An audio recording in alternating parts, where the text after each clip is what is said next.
The Fire Within Me, A Journey Through Failure, Faith and Finding Purpose. Chapter 1. When Dreams Collide with Reality. I have always believed that dreams are born long before we understand them. Sometimes they show up quietly, as small curiosities. Sometimes they arrive loudly, moments we can never forget.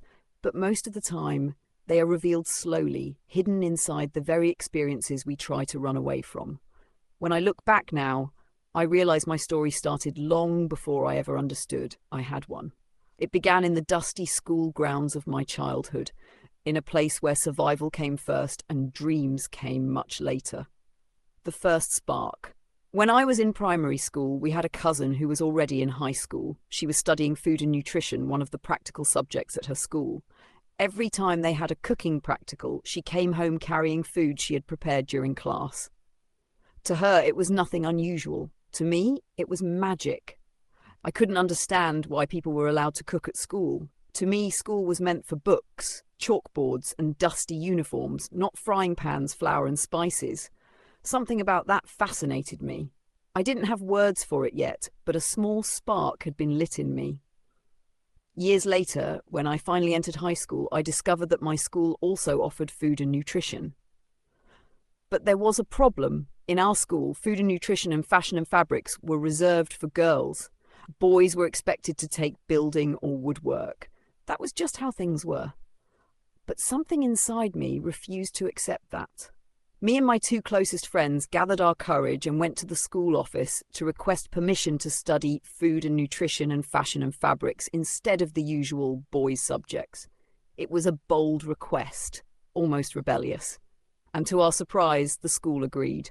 But life has a way of turning at the last minute. On the day the announcement was made at assembly, I was late. I missed my name being called. I missed the part where they instructed us to report to the office.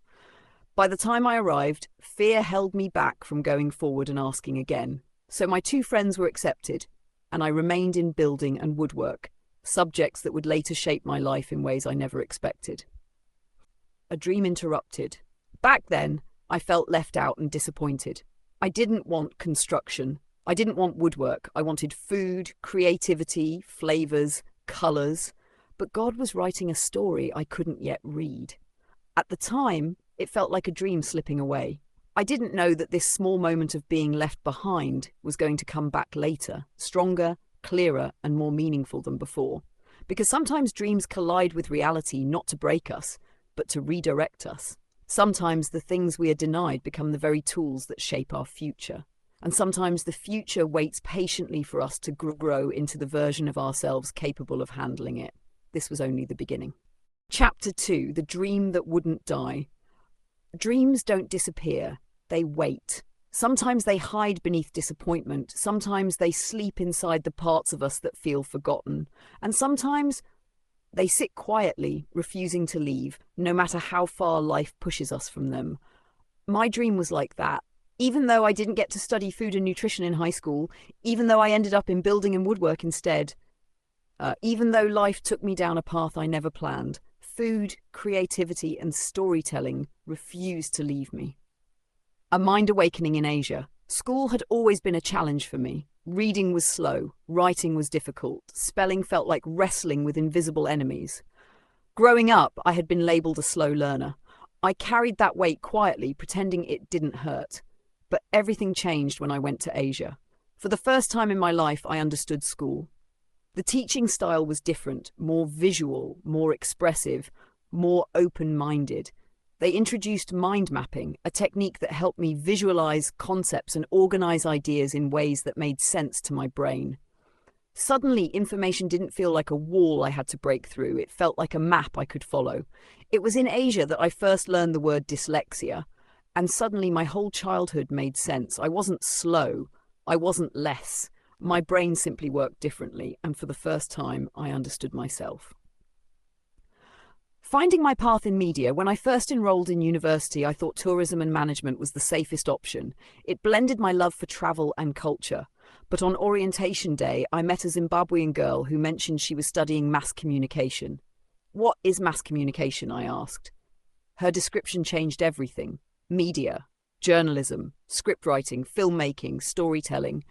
My heart knew before my mind did. I immediately changed my course and enrolled in Bachelor of Arts in Mass Communication, majoring in marketing. It finally made sense why I had studied literature in high school, even though I hated reading.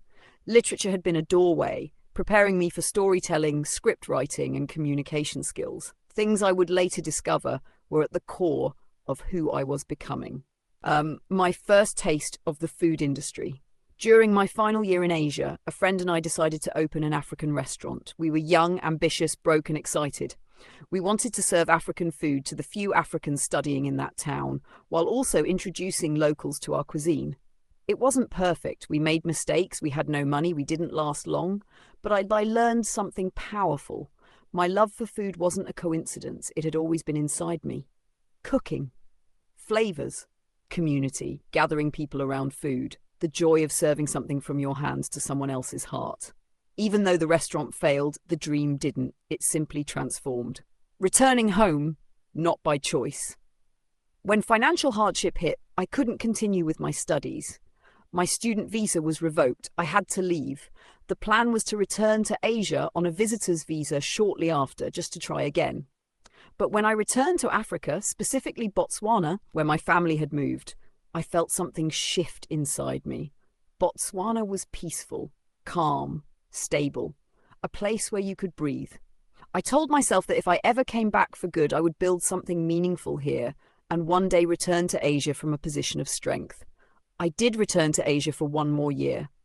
I even attempted another restaurant with a friend during that time.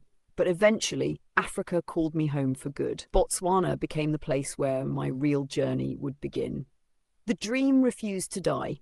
I didn't have everything figured out. I didn't have money. I didn't have a plan. My immigration status was unclear. Life was confusing. But I still had the dream to build something, to create something, to tell my story, to be in the food industry, to make a life that carried my name. And even when everything around me collapsed, my projects, my opportunities, my confidence, this one thing stayed alive, a quiet fire inside me that refused to go out. The dream wouldn't die because it wasn't just my dream, it was my calling. And whether I understood it or not, life was preparing me for what was coming. Chapter 3: The early responsibilities that shaped me. Growing up, I did not realize that responsibility was slowly shaping my mindset, my character, and the way I would eventually approach life. Many of the things I did as a young boy did not feel like lessons. They simply felt like survival or family duties or the natural rhythm of life. But today, when I look back, I understand that those early tasks were preparing me for bigger responsibilities, greater challenges, and a life where hard work would become my foundation.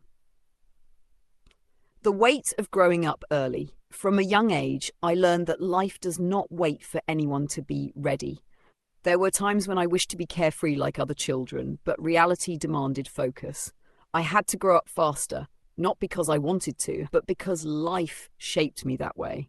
Every chore, every expectation, and every moment where I stepped up contributed to the person I was becoming. I began to recognize that leadership is not about titles. It begins with how you handle the small duties no one sees. Whether it was helping at home, managing small tasks, or learning to be dependable, these moments molded my discipline. Learning through observation. Before I ever took on major responsibilities, I was an observer. I watched how adults moved, how they spoke, how they handled pressure. I listened more than I talked. Those observations became my education. I learned that consistency matters more than speed. Silence can teach more than words. A man's character is tested long before his opportunities arrive. These quiet lessons built a mindset that would later become my advantage. The first taste of work. Before I touched a chicken project, before I entered construction, before I dreamed of a company, responsibility had already trained me. I helped where help was needed, picked up where others left off, and tried to carry myself with pride, even when the tasks were small. Even simple things taught me structure. Waking early, completing tasks before play, respecting order and routine, understanding that nothing comes without effort. These principles would follow me into adulthood, silently guiding every decision I made. Challenges that became strength. The challenges I faced young were not easy, but they were necessary. They made me tougher. They taught me resilience. Instead of breaking me, they built a spirit that refuses to quit. Looking back now, I see every struggle prepared me, every responsibility strengthened me, every experience shaped my ambition. This chapter of my life was the beginning of the fire within me, a fire that would later push me into business, construction, farming, and personal growth, becoming unshakable. By the time I reached adulthood, I was no longer surprised by hardships. I had already lived through enough to understand that storms are part of the journey. What mattered was not avoiding challenges, but developing the strength to overcome them. These early foundations made me unshakable. They made me driven. They set the tone for everything that would follow. And little did I know, life was preparing me for decisions, dreams, and responsibilities far greater than anything I could imagine at that age. The moment I realized life is not a straight line. There comes a point in every person's life where you realize that the straight path you imagined, the one where everything goes according to plan, simply does not exist. Life bends, twists, surprises, delays, and sometimes even pushes you backwards. For many people, this moment comes unexpectedly. For me, it came through experience. Dreams versus reality. Growing up, I had certain pictures in my mind about how life was supposed to unfold. I thought if I worked hard, everything would automatically fall into place. But life quickly taught me otherwise. I learned that hard work is essential, but timing is in God's hands. Even good plans can fail. Sometimes you start again, not because you're weak, but because you are being redirected. This understanding hit me not in one dramatic moment, but in quiet moments. When plans didn't work out, when I had to restart, when life humbled me. The pressure of expectations. There were times I felt like I should be further in life. Times I questioned why others seemed to move faster while I was still finding my way. Society has a way of making you believe you are behind, especially when you compare yourself to others. But slowly I learned that everyone's journey is different. What is late for one person may be right on time for another. Nothing done with patience is ever wasted. This lesson became important as I entered adulthood and started navigating bigger responsibilities. The unexpected turns. Some of the paths I took were not planned at all. Opportunities came from directions I never expected. Life pushed me into areas I didn't think I would step into. Construction, farming, business, leadership. But every unexpected turn carried a lesson. I discovered that limiting yourself limits your growth. Trying new things creates opportunities. A closed door often leads to a better one. It is not always the path you choose that changes your life. Sometimes it is the path that chooses you. I experienced moments that felt like failures at first. Plans collapsing, ideas not working, resources finishing. But with time, I realized these moments were not endings. They were lessons preparing me for the future. Life taught me to pause, but not quit. Learn, but not dwell on mistakes. Carry lessons forward instead of carrying regret. Each setback became a stepping stone for the next chapter of my life. Accepting that life is not a straight line freed me. It allowed me to stop rushing. It taught me to appreciate every season, the wins, the losses, the quiet times, the busy times. It taught me that growth is not always visible, but it's happening behind the scenes. This chapter of my life was about maturity, learning to flow with life instead of fighting it. Understanding that every detour still leads to purpose if you keep moving.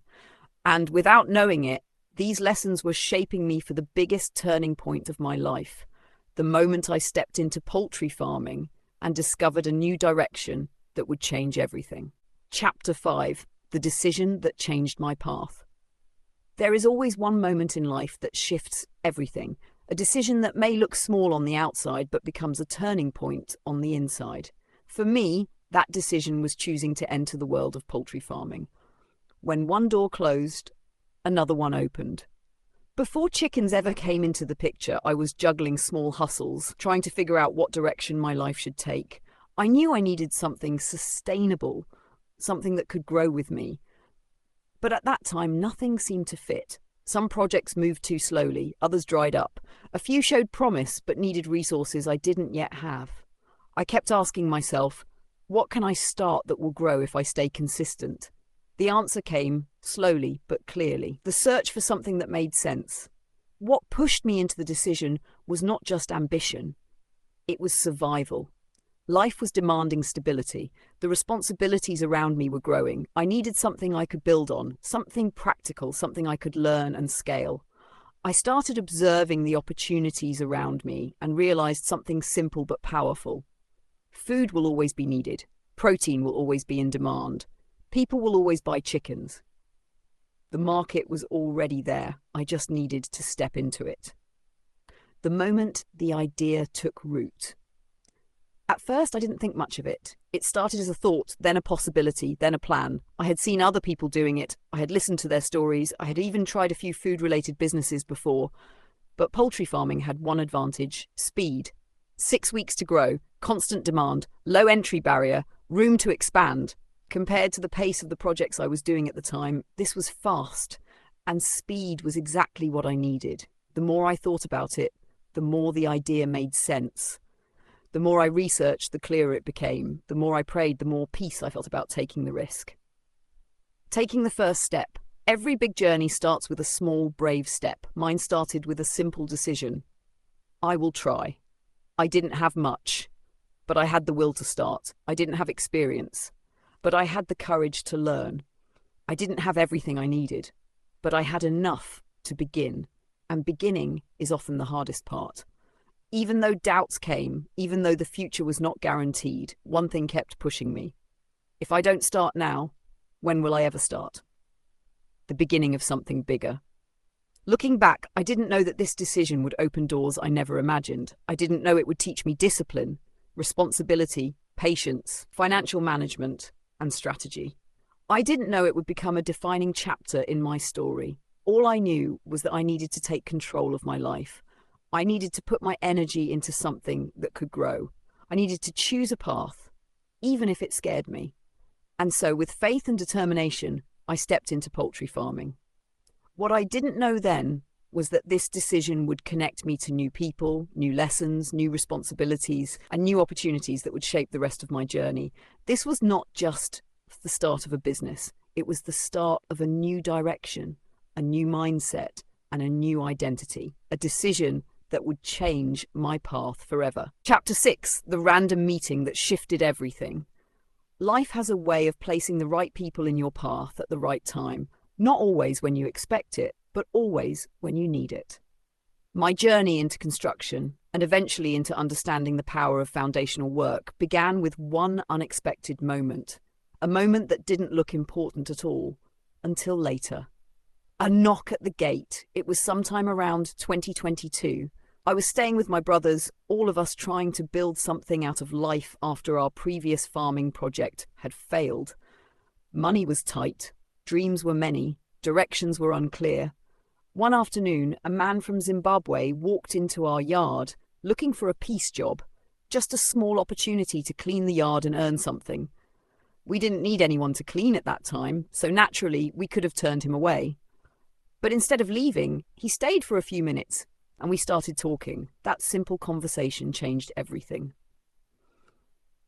A conversation that opened a door. He told me he was doing construction. I told him I was into filming.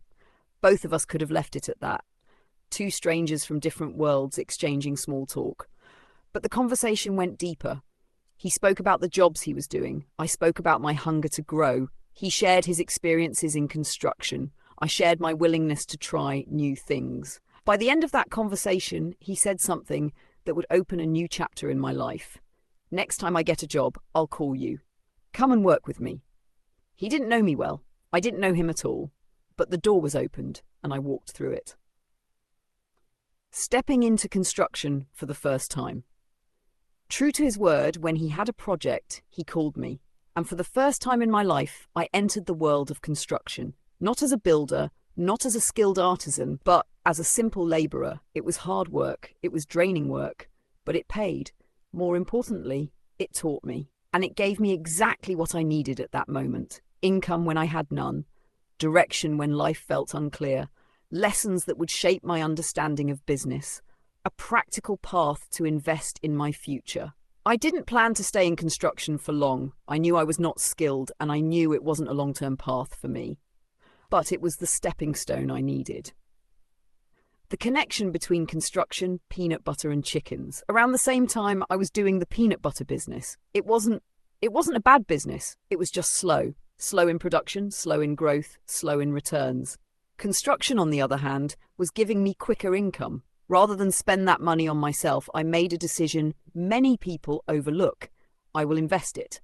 That decision led me to two important actions. One, using construction money to support my peanut butter business. Two, using both incomes to start my chicken project.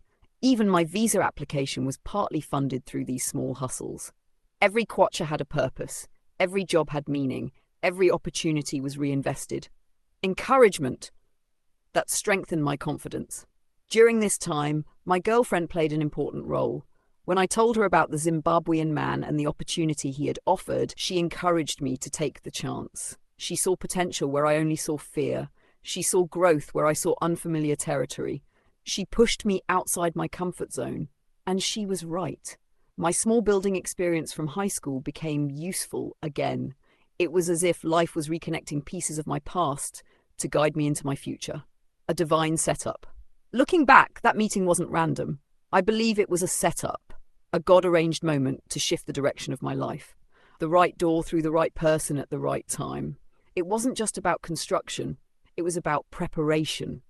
Because everything I learned there, discipline, patience, planning, teamwork, understanding structure, would later become the foundation I needed in my other businesses. What started as a simple knock at the gate became a doorway to new skills, new confidence, and new opportunities. This chapter taught me something I carry even today.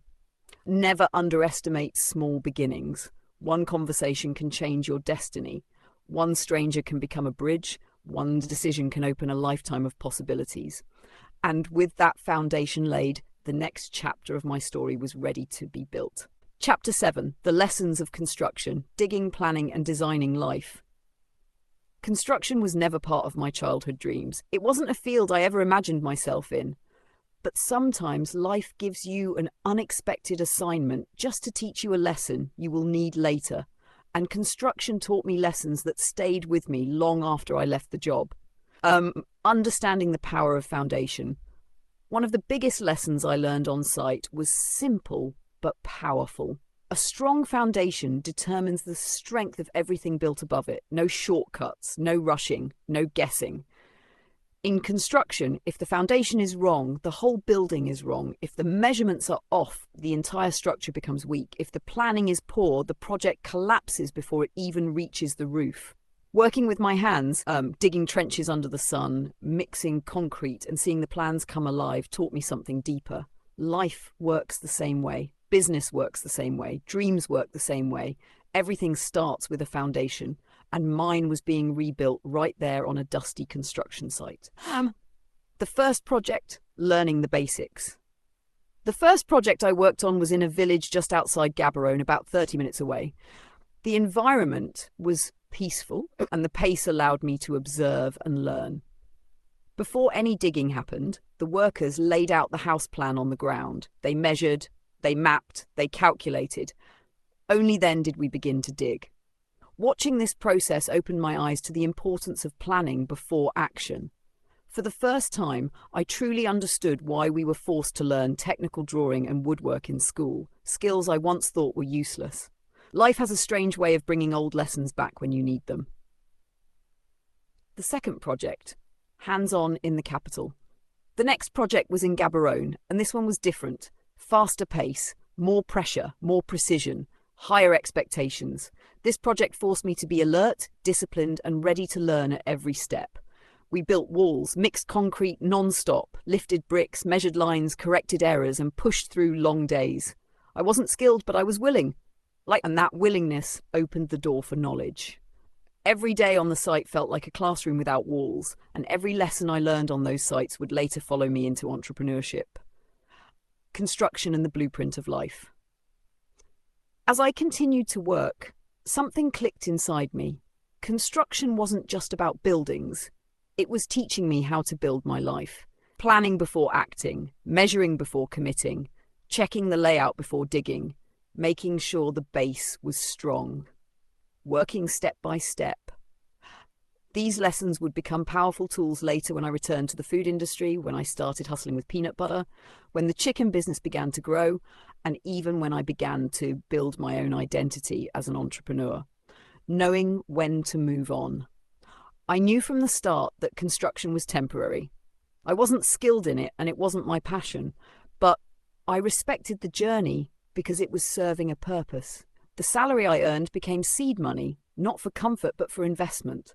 Some of that money went to supporting the peanut butter business, expanding the chicken project, filing my visa application, building new opportunities. Construction wasn't where I was meant to stay, but it was where I was meant to learn. And most importantly, it was where I gained clarity. Everything I went through in my past, even the parts I didn't want, had been preparing me for something bigger. Construction reminded me that every strong dream needs a strong foundation. And without even knowing it, I had started building mine. Chapter 8, The Turning Point Toward Purpose. As I stepped deeper into my 30s, something inside me shifted. It wasn't sudden, it was a slow, quiet awakening. A sense of clarity beginning to rise above the noise of struggle, uncertainty, and survival.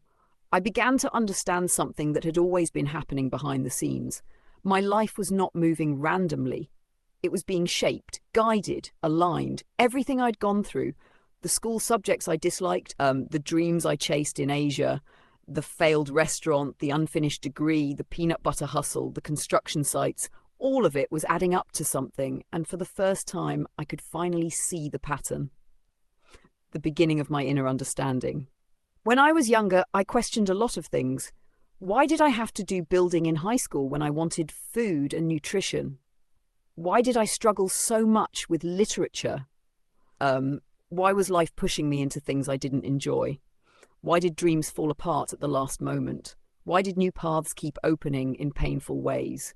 But as I reflected deeper, especially during moments of solitude, I began to see the bigger picture. High school building, mind mapping in Asia, mass communication studies, the restaurant attempt, construction, peanut butter business. These were not disconnected pieces. They were parts of a greater preparation, a new light on old lessons. Studying media had once confused me. I didn't see how script writing, storytelling, marketing, and communication connected to my life. But as I got older, I realized my life itself was a story, and I was learning how to tell it. Construction taught me planning. Basketball taught me discipline. Rugby taught me teamwork. My girlfriend taught me courage. My European friend taught me perspective. My parents taught me endurance and faith. And Botswana taught me opportunity. Everything had meaning. Unlocking purpose through conversation. One of the most surprising things about life is how a single conversation can start a new chapter. I had told my European friend about my life in Asia, the cuisines, the cultures, the freedom of learning. And I even joked that one day I wanted to write a travel magazine. Unexpectedly, that conversation planted a seed. It reminded me that I loved storytelling. It reminded me that I enjoyed documenting journeys. It reminded me that I wasn't just surviving, I was living a story worth telling. And purpose often begins with remembering who you are. Life's unexpected connections. Looking back, the people in my life became guideposts. The friend who encouraged me to take the construction job, the stranger who introduced me to labour work, the friend who helped me bake, the girlfriend who motivated me, the European friend who helped me dream, my siblings who shaped my early days, my parents whose support never faded. Some stayed, some left. Some played temporary roles, but all of them contributed to my growth. Each person was a piece of the puzzle, leading me closer to understanding myself. The approach of 40, a quiet transformation.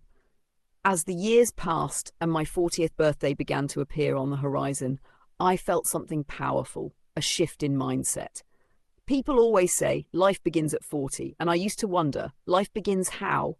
Does it mean wealth, success, maturity, freedom? But as I reflected on my own journey, I realized something deeper. Life begins at 40 because that's when you finally understand the journey you've been walking. By 40, you start seeing patterns, lessons, purpose, growth, God's hand in your story. You see why things happen the way they did. You understand why some roads closed. You understand why some dreams delayed. You understand why certain people were placed in your life. Turning 40 wasn't just about age, it was about clarity, the road ahead. As I walked into the late 30s and prepared for 40, one truth stood firm. Nothing in my life was wasted.